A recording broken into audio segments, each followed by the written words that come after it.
Of course, Bruce becomes the god of knowledge because he is the goddamn Batman.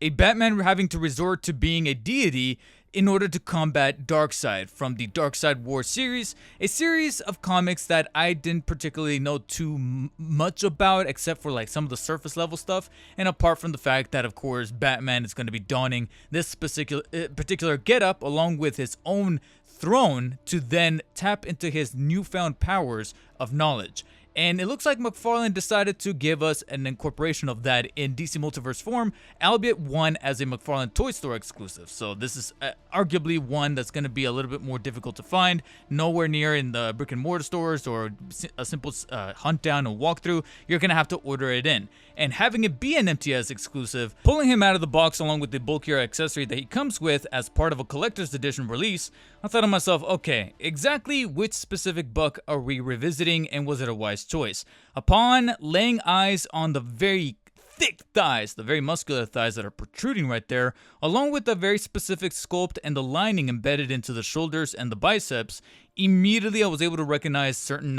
DNA, if you will, of the DC Rebirth buck. And I would be, I guess technically speaking, half right, although then laying my eyes upon the specific chest plate, the abdominal piece, and predominantly the head sculpt and the way that they managed to etch out this specific iteration of the boots that is very much not like the DC Rebirth Batman that's like super panelized and lined up like almost like a armor set. That's when it kind of dawned on me, wait a minute, they're actually utilizing the Year One sculpt for the Walmart exclusive release of Year One Batman, which in essence is also taking certain pieces and kind of Frankenstein them together from the original DC Rebirth Batman, because like I said, I'm not able to misplace that specific lining that you could find inside of the shoulder right here. So this is exactly the body that they're utilizing here for this specific godlike version of Batman with the Mobius chair. It's going to be the Year One buck. And overall, I would say that was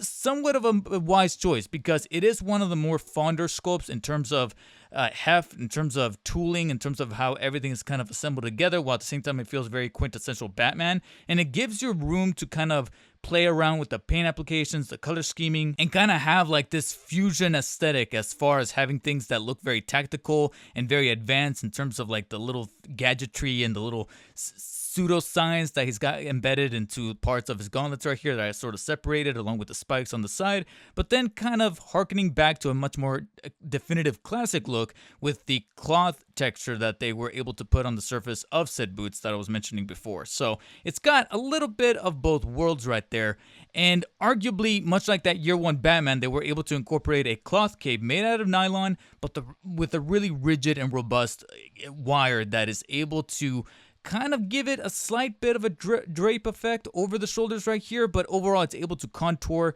to the sides of the body and being able to give them some pretty badass looks, specifically with the way that they managed to get the trimming right here with the little arches down towards the bottom, as well as being able to simply just kind of favor certain poses that are also retrofitted very well by the articulation. I know that I'm kind of skipping just a tad bit here, but trust me, like I said before, we've covered this specific form of articulation in this book with the Year One Batman, so I don't really want to harp on it too much because it is treading older ground, specifically with the head sculpt, which is pretty nice. It's able to rotate the whole 360 degrees right there, no problem. Really good form of tilting up and down and even side to side. One of the things that I really enjoyed about that buck is the usage of the shoulders that are able to fully rotate 360 degrees, no problem. Extension off to the sides is pretty complimentary, as you can note right there that you also have a bit of a rod joint that allows pretty much butterfly mobility as far as flexing forwards and backwards, up and down. Biceps are able to rotate pretty nicely, as well as the two elbow joints that are fully able to bend all the way up. You do technically have some slightly antiquated joints in the form of the ball joints for the wrist that allow the hand to fully rotate 360, as well as bend inwards and outwards slightly. You do have really good torso articulation that is able to rotate the full 360 at the mid-torso cut, as well as really good crunching towards the back. A little bit more limited in terms of, extension towards the back, but then crunching towards the middle and towards the front is a little bit more limited than that. It's really when you get to oblique crunching that's a bit more complementary and is extended on further by the waist joint that gives you a few extra degrees of crunching and shifting in various directions, forward, back, and side to side. but you also do get some 360 mobility on the waist as well as there. And then you got the top leg joints that can extend about that far up and then a little bit towards the back right there. Pretty complimentary despite the diaper piece. An extension off towards the sides is pretty even at the full 180 degree angle right there. Like I mentioned before, nothing too crazy, but also nothing too limited there because it was pretty fondly remembered from that year one Batman, although a little rigid on the knees that can fully bend all the way up like so, but just do be careful with them when softening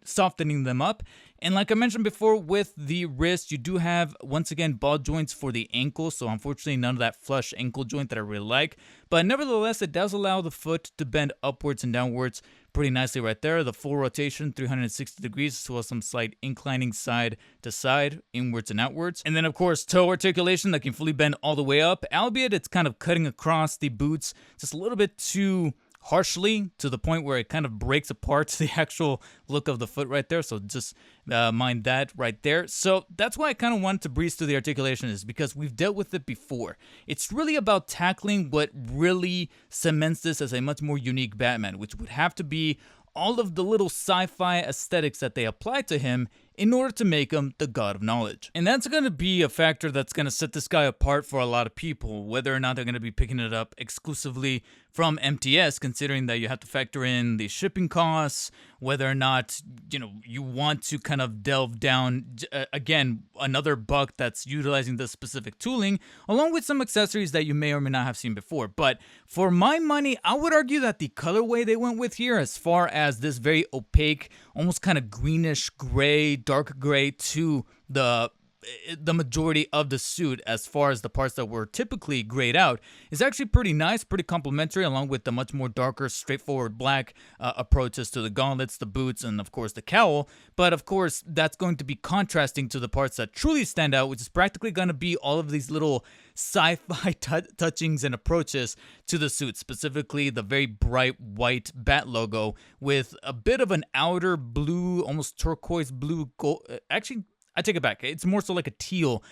glow to the outside part of the bat symbol that then bleeds on through with those white lines down the abdomen, down the obliques, with little like concentric circles around the abs that again give it this very sci-fi aesthetic. Almost like, it's funny, pretty topical considering the movie just came out. And I hear it's kind of dog shit, but Tron, it kind of has this Tron approach to his suit that I frankly am kind of vibing with. And that manages to also seep on through to a little bit around the bicep area. I kind of wish that they would have taken a few more liberties of that aesthetic on through to the thighs and to the boots a little bit. But you'll notice that while we're in this area, they did give us a brand new utility belt. It looks like, despite reuses of certain bucks in terms of giving us Nightfall Buck again, or the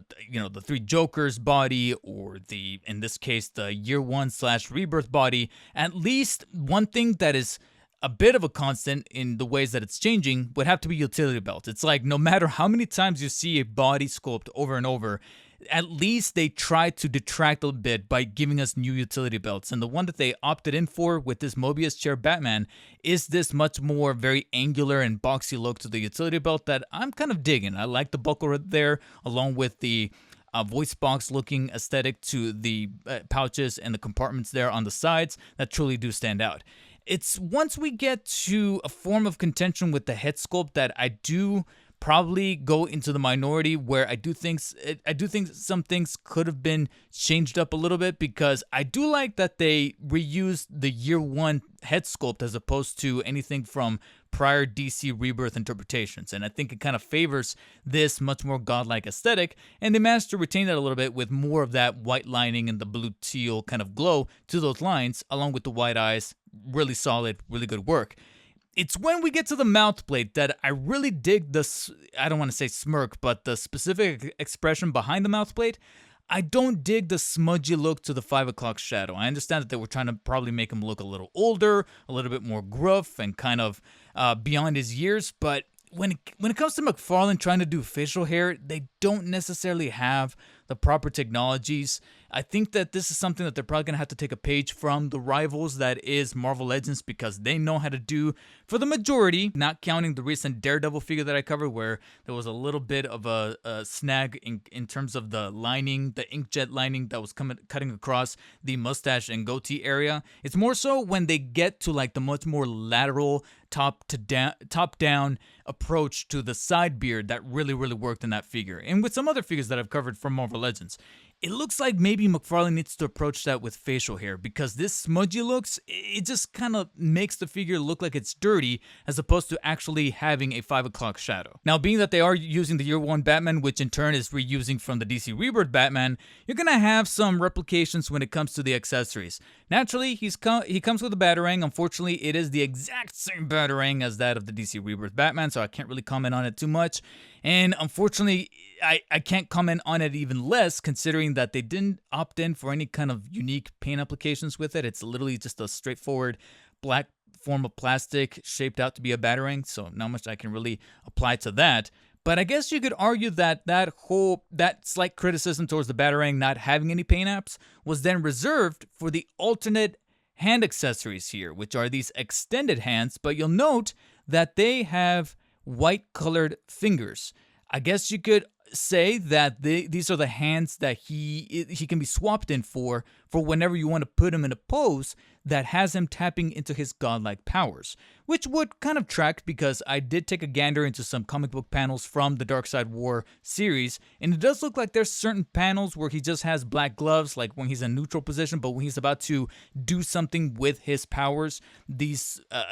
digits sort of activate with this white glow, and they decided to take that into account when sculpting in these different hands. And by himself, that would give him a presence, that would give him a sense of, like the kids like to say these days, aura, but they managed to reserve the extra appliance of aura for his last very major accessory, which is naturally going to be the Mobius chair, included inside of this $35 collector's edition, because you need to be able to compensate for the value that is also included in the box. And here, they decided to take what it was already a pre-existing accessory included inside of the Metron Collector's Edition, only there it was, of course, green. This time we have the exact same Mobius chair reutilized, only this time it's decked out in all black with a textured, matted finish for the inside part of the seat here, but then you have this really good looking airbrush metal kind of paint applications to the front parts of this bottom half of the chair.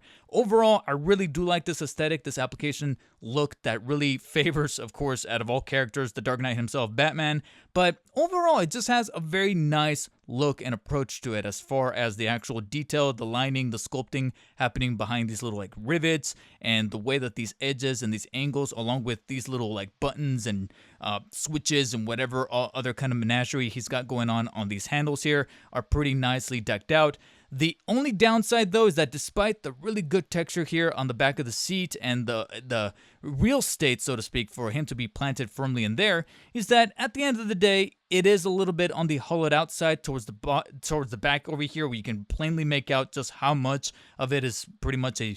glorified shell. But on the bright side is that it feels much more solid than I was anticipating. It doesn't feel like it's very rickety. It does involve a little bit of an assembly because it does come in two parts. And said assembly is pretty easy and straightforward, and also very easy to kind of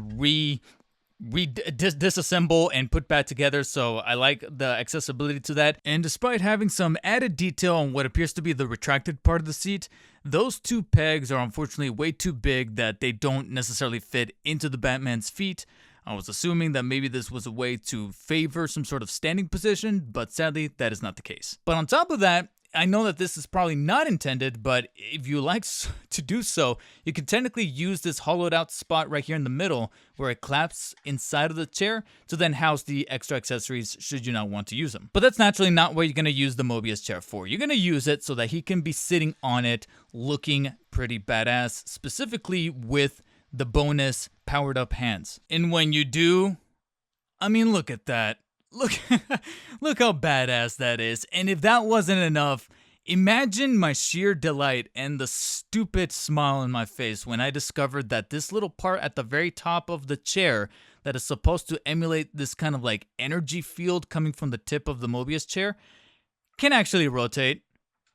You can literally twist it around and have it serve a form of functionality there, an illusion, if you will, to make it look like it's constantly rotating, some kind of emitting power, a knowledgeable power of sorts. I mean, look at this. How bad is this? And I get it. We already had this chair with Metron. There's actually a good chance that if he reused it for Batman here, it's probably going to be reused for some other characters that are either coming from the Darkseid Ward series or some other means in other collector's editions packed in. But